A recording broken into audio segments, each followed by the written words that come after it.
Borderlands. That's right. Borderlands has gotten me excited. I've been running through live streaming Borderlands 2. That's been up and down because I've been getting my butt kicked. But outside of that, been having a good time. And Borderlands 4 is looking to be good. Even though Randy tried to make everyone upset and not interested. But outside of that, yes, I'm hyped for it. Yes, I do think that they're doing a little tricksy ditsies with pricing, trying to act like, oh guys, we're gonna $80. No guys, no, 70 is. Aren't you excited? Here's my deal. I'm okay with games going up in price as long as the quality goes up in price. And so far, it seems like Borderlands 4 is going up in quality. We're gonna watch this right here, which I watched a little bit live. I didn't watch too much because I had things to do. But we're gonna react to the Gearbox main theater show on PAX East 2025, and they advertised like a bunch of different aspects, and we're going to see how that turned out. Well, I'm not co-string, so I don't have to. The following trailer has... Oh. Okay, this is their trailer. Okay, that's why they said to turn it off, which I don't want to get demonetized. Oh, God. You may have had free will out there in the myriad galaxies. Yeah. But here on Kairos, you serve the use I have for you. Ooh. Our minds fly free beyond his control. Oh. Now it's your turn. I will return to the Timekeeper's side. That's Callus. It's Callus. Oh, there he goes. There's the soundtrack that's gonna get us muted. Oh, what the hell? Yeah, that sounded like Callus. That's the voice actor of Callus, I guess. They decided to do Callus 2.0. Yeah, okay, so they're still doing soundtrack. So we're not gonna have soundtrack for this, but that's okay. Yeah, it looks freaking badass. Nope, still going. The bandits look crazier. Robots look badass. The fact that we have new like transversals, badass. I feel like the Timekeeper has the opportunity to be a really cool boss, like villain. Maybe not as quirky as Handsome Jack, but just the villain you love to hate. Maybe not you may not love him, but you love the fact that you can hate him. Because we haven't had a good villain in a long time. Yeah, this looks amazing. The environment looks great. Everything that I know about Borderlands. Okay, yeah, still going. Soundtrack. It's weird. I saw the Japanese cover art for this game, and it doesn't make any sense to me that the Japanese cover art goes so hard, yet the American version is just the most generic, like, yes, it's a Psycho. The founder of Gearbox, Randy Pitchford, everybody. Yep. God dang it. Again, more soundtrack that can get us copyrighted. Okay, they turned it off. Good. Oh, Randy Pitchfork. You want to hear a story? Yeah! Have I got a story for you? You're going to tell us the story of Borderlands 4 in one nutshell? It's a place of myth. It's a place of legend. In the Borderlands, Kairos is legendary. Many believe that the planet Kairos is real, that on the planet there's vaults containing more wealth, more power than all the rest of the galaxy. Those who worship the vaults believe. I mean, in Borderlands 2, I just completed it. They showed us a map of the galaxy where there's a bunch of different like vault keys, which makes me wonder, like, wouldn't the vault also show Kairos too? Like, even if they like hit it? Believe that Kairos' secret is immortality. I'm here to tell you, Kairos is not a myth. The legends are true. It's been invisible for centuries. Suddenly, the planet of Kairos has appeared. Kairos was hidden. It was locked away under a shroud by the Timekeeper. On Kairos, the Timekeeper is a god. Yeah. I mean, look, he looks like a badass. I mean, he's probably not going to be no Handsome Jack, but he definitely, like, the one thing about Handsome Jack is Handsome Jack wasn't like a threat on himself. Like, he himself was not the threat. It was his army and he had power and like robotic army. That's what made him threatening. But it looks like the Timekeeper looks like he can throw hands on his own. Like, he is the power. The Timekeeper reigned over Kairos for thousands of years. The power of the vaults of Kairos are the source of the Timekeeper's immortality. Ooh.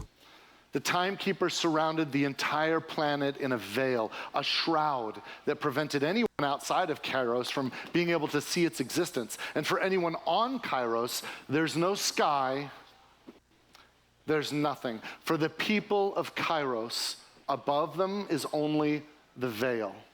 There's no stars, there's no universe, there is no sense of anything greater than Kairos, only the Timekeeper. I want you to imagine living on Kairos.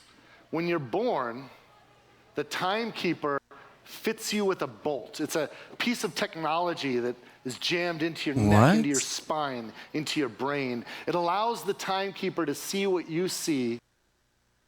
Okay, so that's interesting. So he literally is becoming a god by being able to see everything, feel everything. That is crazy. So yeah, this guy's gonna be insane. Already, I like his plot point. If the Timekeeper wants, he could use the bolt to control your body like a puppet. What? That's insane. There's no freedom on Kairos. The Timekeeper's control. Yeah, it sounds like everyone's slaved. Like, what the hell is the point of living? Timekeeper's maintained his absolute control over Kairos and its people for thousands and thousands of years. Until recently. Until the Cataclysm. The Cataclysm was a giant celestial mass, a moon that suddenly appeared over Kairos and shattered the veil. If you've played Borderlands 3, you know that the moon was Elpis. I remember. You know the story of the siren Lilith and her home of Pandora, the entire planet being a massive vault. You know that the moon of Elpis was the key to the vault of Pandora, and you know that a selfish evil conspired to crack open the vault, crack open Pandora itself using the key of Elpis. And that if Pandora was opened, everyone Lilith ever knew or cared about or loved would perish. You know that Lilith sacrificed herself. I like how he's giving us a playthrough, like a reminder of what happened in Borderlands 3, because I have not played in so long. I just remember the two stupid villains. Like, I forgot what their whole entire like existence was. Like, why did they do? Now I'm remembering tidbits of it. So she could save her friends, her family. She could save everyone that she ever knew and loved. She used her siren power to teleport the key, the moon of Elpis, to teleport it away from Pandora, to teleport it across the galaxy. And maybe it was luck or chance, or maybe it was destiny assured by the nature of sirens and the connection they have with the powers of the universe.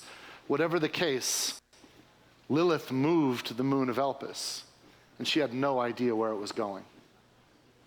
But as fate would have it, the moon of Elpis is what ended up on Kairos, shattering the veil and upsetting the perfect order of the Timekeeper. So for the first time in thousands of years, the legendary, the mythological Kairos became visible to the rest of the universe. And for the first time in the lives of the people of Kairos, the lives of their great-great-grandparents, the lives of their most remote ancestors thousands of years ago, the people of Kairos for the first time could look up at the sky and realize that they're not alone. This is a really freaking drawn out intro. Holy crap. Like, I like the segue. Like, I like it, but it's like, God dang, it felt like it really is story time. There was a woman. She was living her life among the farmers, among the workers of Kairos. All she's known her entire life is the Timekeeper. She definitely doesn't look like a farmer, that's for sure. And on the day of the Cataclysm, she looked up into the sky, and for the first time, she saw stars, she saw the moon, she saw Elpis hanging over her head.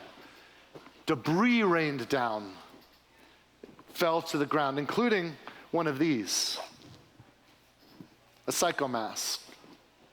It landed miraculously in almost pristine condition in a smoldering crater a few feet from where she stood. She picked up the mask and she looked at it, and she saw its face,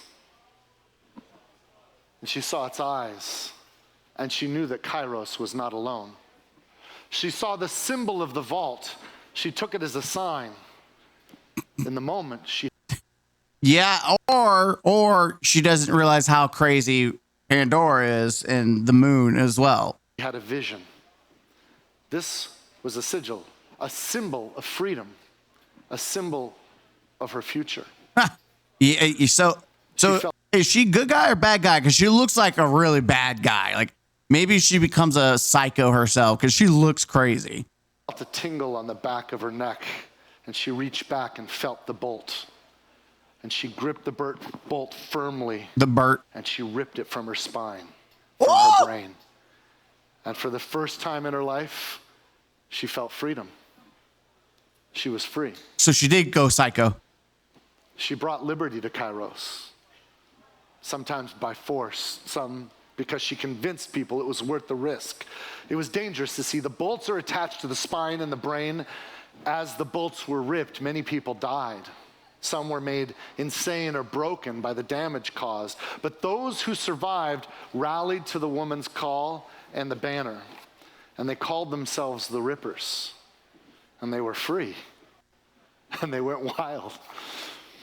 They began a rebellion against the timekeeper, a rebellion against his order. There's a civil war brewing on Kairos.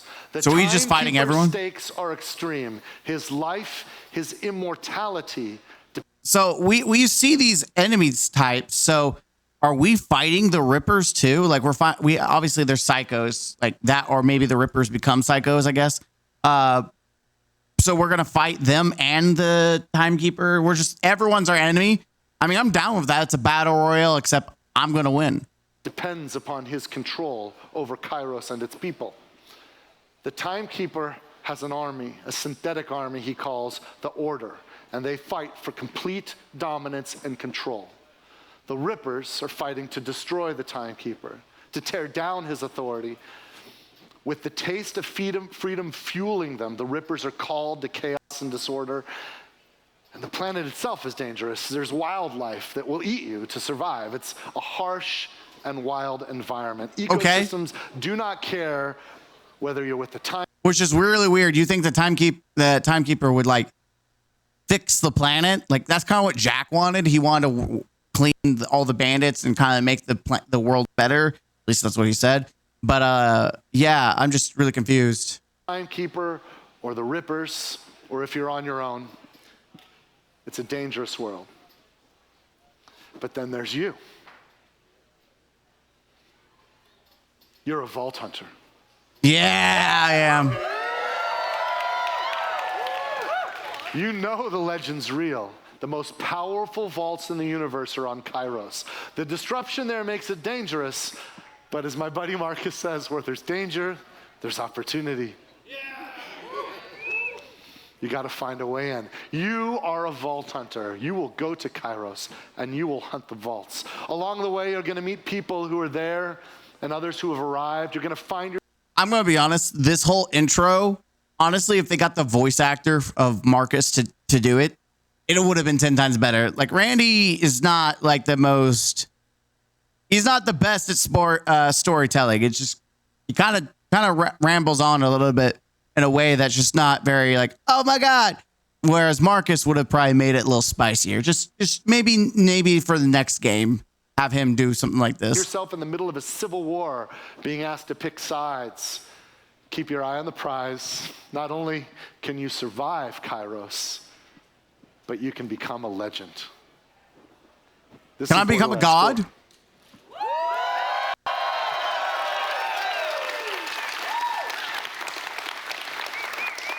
We've been working on Borderlands. I've been working on Borderlands for over 20 years. And this is what it all leads to. We're starting to get pretty good at it. And the team and I are thrilled. Right. Why does it make it sound like this might be the last one? Surely not. Because I feel like Borderlands, the storyline is attached to just the vaults. Like, you don't even need the main cast. You can continue to evolve the galaxy because you're just chasing vaults. And every vault could be a different story, a different planet, a different... Like, out of all games that could probably do multiple games, Borderlands is one of those series that could probably go on just based on the fact that the main genesis of it is vaults, which is galactic level. Right now, I want to tell you more about some of the features of the game, some of the cool stuff we've built. So I want to bring to the stage one of my dearest friends, one of my closest co-workers at Gearbox, our Chief Creative Officer. Please welcome to the stage, Randy Varnell. Oh, 2 Randys now. Hopefully this... We got a couple of Randys on stage right now. Yeah. How you doing? Listen, I'm excited to have the chance to really get to introduce all of you, not only to Borderlands 4, but these amazing Vault Hunters. So Vault Hunters, I'm excited. Vault Hunters. Here we go. We've got 4 of them. We've got Vex, we've got Eamon, we've got Rafa, and we've got Harlow. I'm going Rafa. Now, Rafa's my main. Harlow and Eamon. In the coming months, you're going to get to see us give you a deep dive into those Vault Hunters and all about them. But, you know, we're not going to play them on the streams today, but I think we can give a little sneak peek about maybe a tease? Yeah. Okay. I want to talk about Harlow first. Look. I'm going to be honest. Harlow is probably my least... I don't know. She just doesn't excite me. Like, she's like a wannabe siren. That's what I get from her, but... Vex looks great. Eamon looks great. And then Rafa, man, I got to either do dual turrets or I got Beyblades. Like, we got to do something. One of the things for me, my biggest fan, my biggest customer is my wife, Christy. She loves Borderlands, and if I don't make her happy, I'm dead. So, was she excited about Borderlands 3? To try to guess which Vault Hunter she's going to want to play. Now, normally I might think Vex because she tends to go with sirens, but I think she might pick Harlow this time. Harlow is what we call a gravatar. She has the ability to use science and physics to fight her battles. She can capture enemies in bubbles, slam them to the Why does a gravatar sound like some kind of slur? You're a gravatar. Ground, create explosions, make bubbles jump from enemy to enemy. It's really awesome for crowd control, for area of effect. Harlow kicks ass. I'm pretty sure Christy, my wife's gonna pick Harlow, so I'm rooting for Harlow. Listen, I'm a big fantasy guy, right? Yeah. I like the magic and the axes and everything like that. So Eamon is fantasy fulfillment. Yeah, Eamon just looks really good. He's massive. He's jacked. Yeah.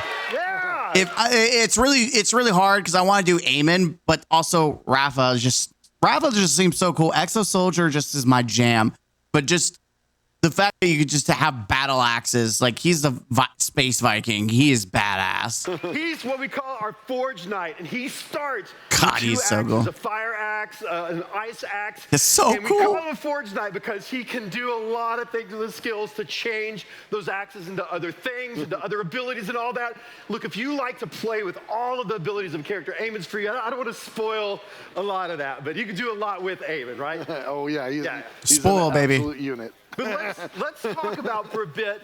The world is about to get to see a lot of. I think Eamon, has like people usually find mods so you can get infinite. You can unlock all the perks and just have everything in a build up and running.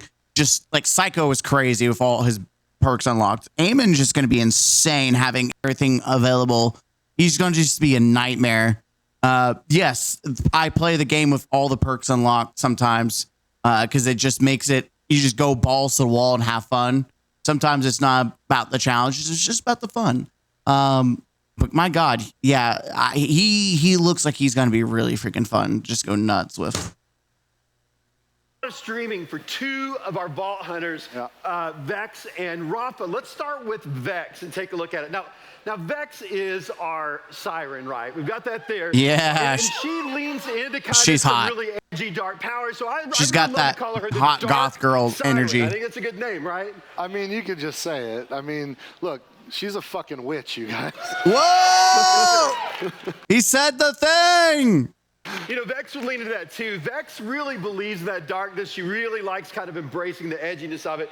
Vex is amazing as a siren. She can edge me. The power of the phase with kind of her innate kind of a goth witch sister and that. God, she she's hot. calls minions to the battlefield. She brings in Reapers and Specters, kind of small army. But when I say she's hot, like her skill set is hot. Like being able to have freaking a Reaper blade is so badass. Like it's really hard because all the characters are good except for Harlow. I'm not excited about Harlow, but all the other characters, it's like I want to play Eamon because he's a badass. I want to play Rafa because like Exo Soldier, have a turrets on your back, being able to blade their thing is so freaking cool. And then you got Vex who's just Grim Reaper up in here. Oh my god. I'm going to have to play this game multiple run-throughs. And if you don't really like the Reaper Inspector vibe, she's got a pet cat, and I say cat, I mean cat, called Trouble. Tiger. And Trouble is as Trouble does. Trouble is awesome, and yes, you can pet Trouble. Yeah! I don't know what it is about games letting you pet the pussy. You can pet the pussy cats. Woo.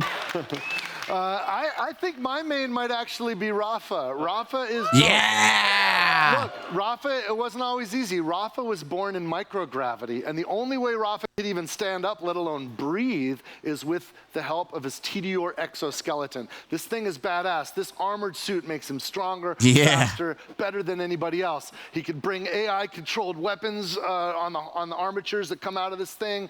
He also can control blades that he can swing and chop off his enemies. Even go into third person during that blade attack. It's pretty rad. It is really cool. Decapitate and eviscerate enemies. A lot in of real time. I love great. Rafa. Yeah. That's why I want Rafa. You guys. It's all good. I'm going to play some Destiny and Rafa. Look, and as you expect, all of our Vault Hunters have 3 action skills that can be switched at any time during the play. They do radically different things. And so it's like, even if everyone brings, say, Vex to the fight, and everyone picks Trouble as the action skill, you can customize it so much that all 4 players in a co-op game could have different Vex Trouble combinations going on. I think it's the deepest skill tree that we've ever done in a Borderlands game. It's amazing. The team has done some good stuff. 100%. It's you'll find more skills per character than you found in Borderlands 3 and 2 added together. It's a lot of complexity and depth per character. It's awesome, you guys. We're working late on Fridays for you. We're working late on Fridays for you. Thank you. But look, one of the best parts about Borderlands for me is, I love playing solo because I love looking at every nook and cranny, but we can also play co-op. You can play with up to 4 friends. Let's go. Split screen. That is great. On a couch together. Wow. We can be. Wow. That is interesting. The fact that you can play split screen on couch. I have not seen a game, and it's been a while since we've seen games that advertise couch co-op. Like, that is huge. Like, I don't think you understand, like, couch co-op was something that kids are not even growing up anymore unless you play on a Nintendo Switch. But outside of that, they're just not growing up with it. They're just not. And it sucks because that's like, there's something magical having a group of your friends, having multiple controllers, you're split screening, like 4-manning, just going insane. Or you're back in the day, you could hook up your 2 Xboxes and have up to like 8 to 16 people. Like, those are some magical moments that people just will never experience again, and it's really sad. Be connecting to people across the world, even on different platforms for full cross-play support. We made it as easy as possible. I know not a lot of people are doing this these days. We doubled down on the co-op experience. It's the best ever co-op experience. I mean, it's great. And all new features with a massive open world, instant fast travel to your friends, wherever they are. Instant fast travel to your friends. Awesome. Hey, talking about fast travel, let's get into gameplay a little bit. Talk about some of the new stuff we're doing cool. there. Like the moves. All right, let's see. New transversals. We got grapple, glide, double jump, climb, and swim. Yeah, I mean, I feel like being able to double jump and swim and climbing, like being able to mantle is pretty up par where we're at. And gliding's kind of fresh. Like, that's kind of fresh. That's not something a lot of games do. But grappling is kind of not that much either. But everything on the bottom is pretty prototypical of games, except, well, maybe not swimming as much. But the other two for sure. Borderlands 4 just got a massive upgrade. This is great. Yeah, let's talk about that traversal. Look, it starts with the ability to double jump. Now, I know Yeah, it that's doesn't make great. any sense, but it's awesome and it's super fun. So Doesn't double make jump any it up, sense. Get to new heights. You're going to reach places you never could before. Also, we added a glide, and you can soar through the air. So you can double jump Dude, it's high like Destiny. and then just glide through the whole Oh my God, environment. I just realized, what if they did take this from gliding and double jumping and managing? Other games do it, but I'm saying gliding and double jumping, that's like, what if that is Destiny they pulled? They're like, hey, we're going to pull this from Destiny and we're going to make a game that's better. These two moves added together greatly open up the freedom to explore. Yeah, it looks and so we good. have jam-packed this massive world with tons of stuff to find. Stories in every nook and cranny, little secrets. We know you're going to try to reach every peak. We know you're going to try to get to the hard places. We're going to reward you for those efforts. Oh, On top of hidden that, we've goodies. added a new multi-use grapple grabber. This little grapple hook that you always have. You hit the melee button to use it. You can grapple to points that are around the world, and it'll either send you flying into the sky or up on top of a ledge so you can get a perspective. But get this. That has me a little concerned. It's only point. They make it very specific points around the map. That means you can't just grapple anything, which kind of sucks. Like, I wish it was a little bit better in that regard, that you could grapple everything. They all combo together. So if you use double jump, glide, grapple up, you can actually kind of stay airborne for quite a while. And while you're airborne, you can shoot your guns. All those billions of guns we have, you can rain destruction down on the enemies from the air, from the ground, and everything. It's amazing. Oh, if that wasn't enough, the grapples can also pull in some explosive barrels and stuff that you can pull in, throw at the enemy for just another tool in combat to really pack a punch. It sounds great. Really sweet. We've got tons of stuff. We also added a dash feature, which you can use. Oh, to yeah, instantly they had slide to the dash. side, Why is that- forward, back. You can Why is that not on here? Dash. That's like Twilight Garrison from Destiny. even do it in the air if you're dodging rockets in midair. Avoid getting blasted to hell. You could dash in any That's direction cool. you want. I have a feeling that a lot of content creators and speedrunners are going to be stacking these moves and breaking the physics system, and I can't wait to see it. Okay, now he's definitely referencing Destiny, because Destiny is, I mean, we have absolutely insane speedrun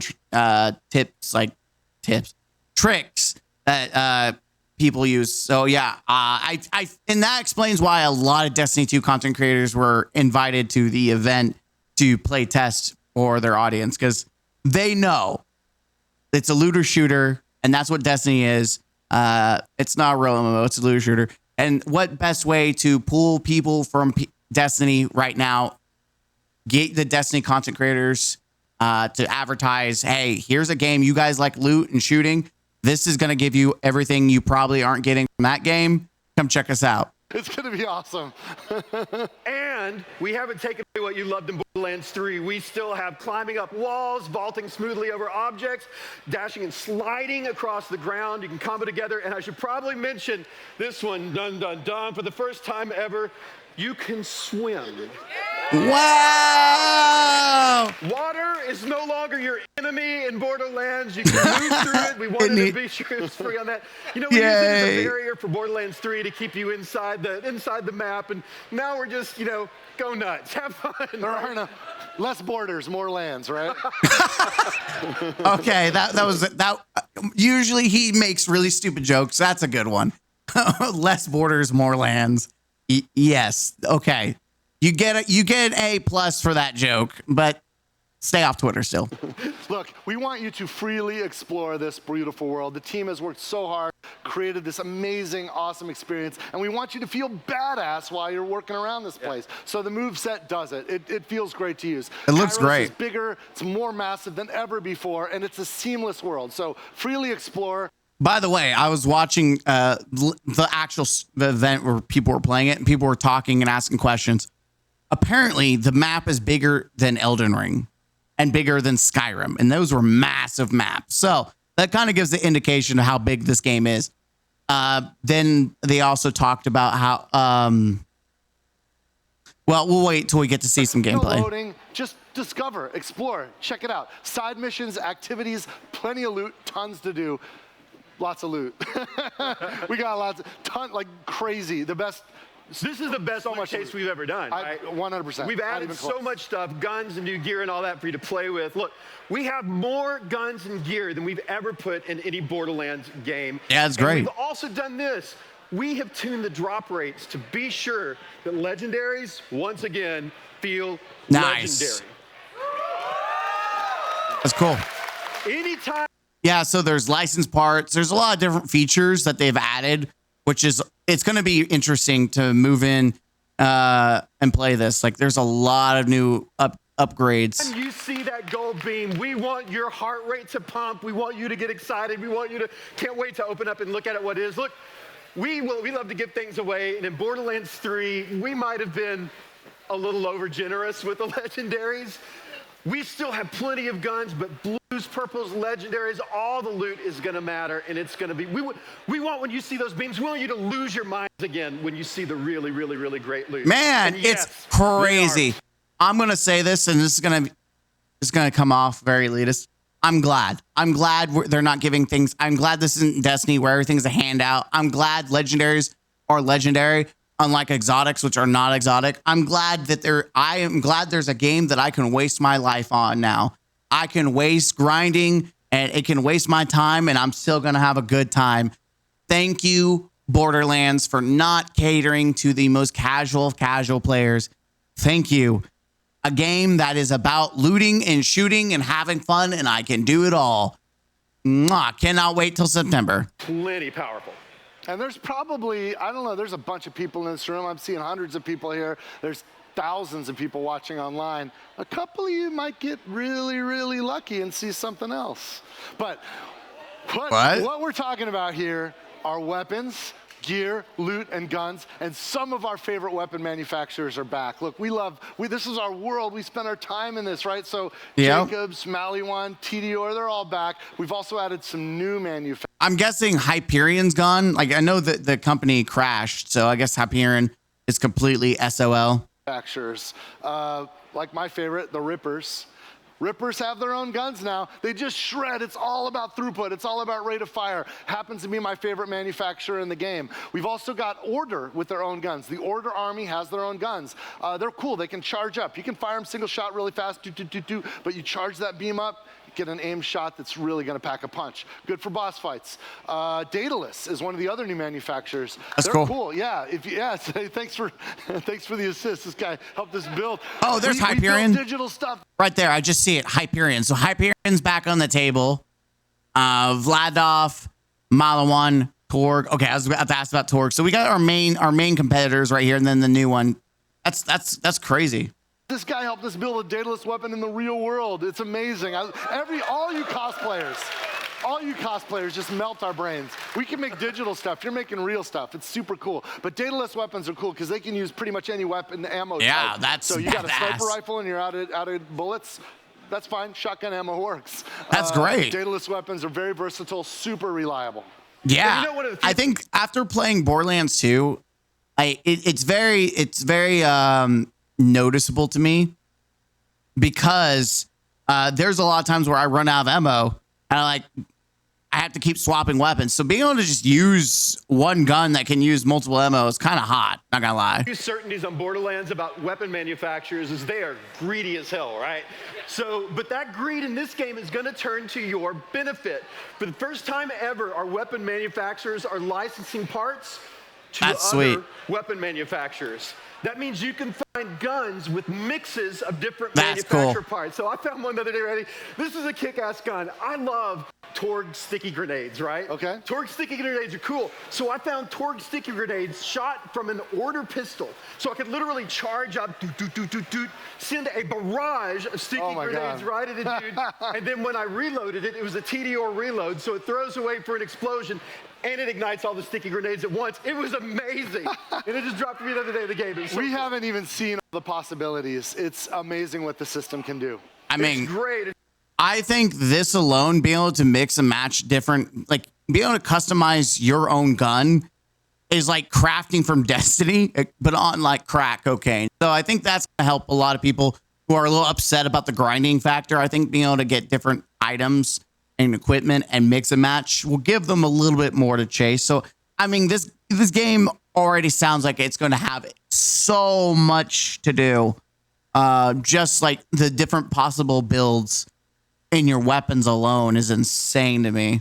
It's great. And you know, you should look for the wild combinations like maybe a throwing knife that causes a singularity. Heed the coming of the throwing knife of singularity. They're batshit, as it sounds.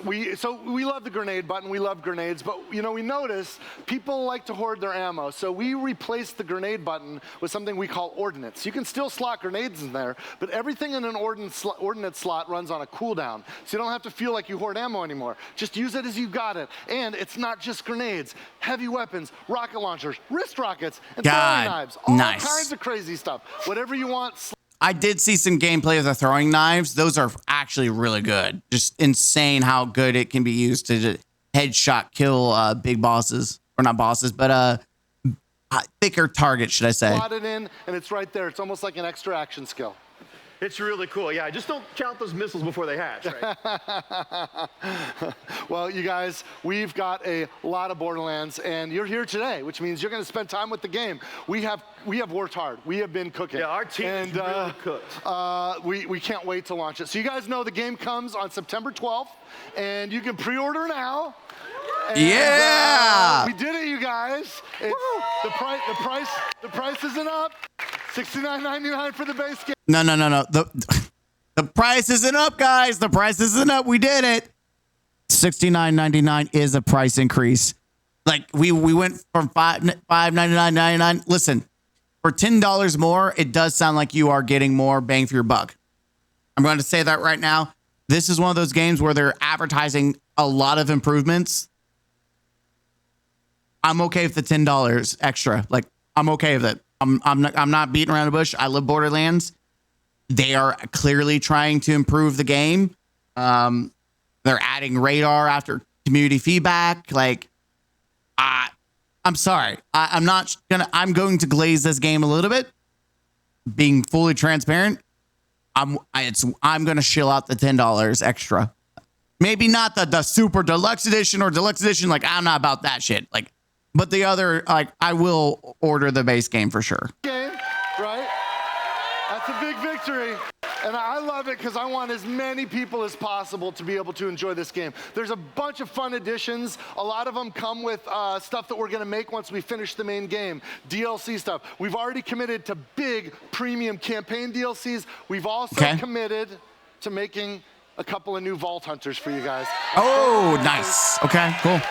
Something we haven't done for over a decade. Yeah, it's been a while. Yeah, so I know you guys want that, so we committed to that. And I have a feeling you're gonna show up. And the more you guys show up with the pre-orders and purchasing the special editions, the more energy we get hyped to put into that. Guys, the more money you give us, the more we're gonna probably do something, because we need your... Okay, I'm sorry. That was really stupid of him to say. Like, guys, the more money you give us, the more excited we are to do our job. How about all your support is appreciated. We know you guys are going to show up. We thank you. We're going to keep cranking out the best content we can. Thanks for your support. Dude, like, you sound like an asshole. Downloadable content. The truth is, though, we're landing the main game. So later we'll be able to tell you about all the cool stuff we're building. But our team loves to make Borderlands. We don't want to stop, and that's up to you. We want to just keep making Borderlands. That's up to you. So we love that you're here. That is up to you, dude. What the hell? I mean, he's not wrong. Like, if, like, for instance, Destiny's dying, and that's because no one's showing up, literally. So he's not wrong, but it sounds really weird coming from one of the head honchos, the leaders of the game.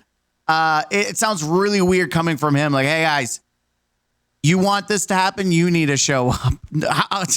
Like, you're already making a good game. They'll come. Just make a good game. People will come. You don't have to tell them that. Like, they know. We love that you're watching. We love that you're watching us at home. And we want to show up for you. So thank you for showing up for us. And before we let you free, I want to introduce you to all the people that are working on this. We've got some incredible talent working on Borderlands. Like I said. Cool team. Thank you. Yep. We're fast forwarding to some gameplay. Oh, I did not mean to throw it. What did I just throw out? All right, so what is that?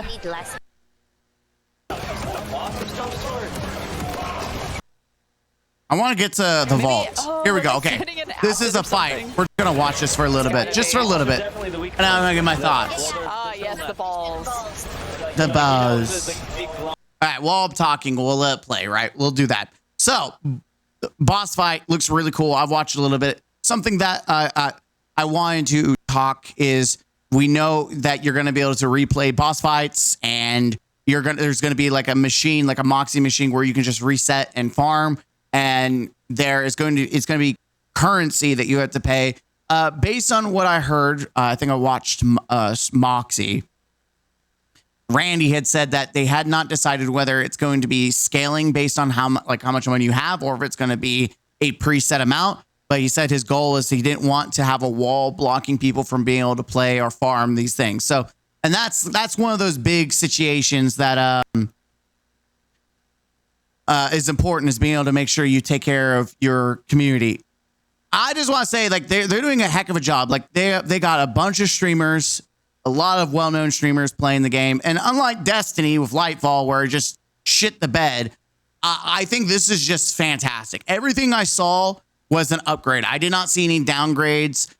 It looked challenging. It looked fun. I loved the systems, even with the extra healing that you have. Like, everything about it was top-notch. Like, for real, top-notch. It looks good. I haven't played Borderlands 3 in a minute. I just know it was disappointing me story-wise. The gameplay I remember was all right. But everything I'm seeing for Borderlands 4, like, my card has been swiped. It is swiped. You take my money. Shut up and take my money. That's how I feel about it. So I'm excited for September. It's been a minute since I've actually been excited about a video game. Like, I'm not kidding you. I've not been excited for anything Destiny-wise in a long freaking time. Like, I was hoping Heresy would be good because of, like, the Hive storyline and all that stuff. But when it comes to Borderlands, like, I'm actively looking forward to September. And it's been so long since I've had a video game that I look forward to, where I don't think I've pre-ordered very often. It's usually more I ordered the day before. Like, this is the first time I pre-ordered months in advance a video game. I take that back. I think I pre-ordered Final Fantasy VII Rebirth on PlayStation. Outside of that, I think that's probably the last game that I was like overly excited about was Final Fantasy VII Rebirth, which was also very good. Like, these single player missions, even though this is also co-op, just they bring the juice, the squeeze. And so I'm looking forward to September. I hope you guys are. Will be playing the shiitake out of it. I don't give a shit what's going on in Destiny. I can do that later. Destiny can suck my left nut compared to this game. This game is going to be no-lifed. Like, September, and I may actually take a day off in September on the release day. I have to see when it comes out, but I may actually take the day off. When is it actually released? Let's Google together. Stupid. I'm so used to auto. Borderlands 4 release date. The 12th. I'm just going to check here. Live on that's the count. That's a clock, not calendar. All right. June, July, August, September. Ooh, September 12th is on a Friday. I'm guessing I'm going to take a Friday off and then have a nice 3-day weekend playing this sexy beast. So look forward to that. It's going to be a fantastic 3 days because I'm going to burn through the campaign in 3 days for sure. Now I'm going to no-life this. So I appreciate you guys. Check out the stream whenever that happens, and I'll see you in the next one.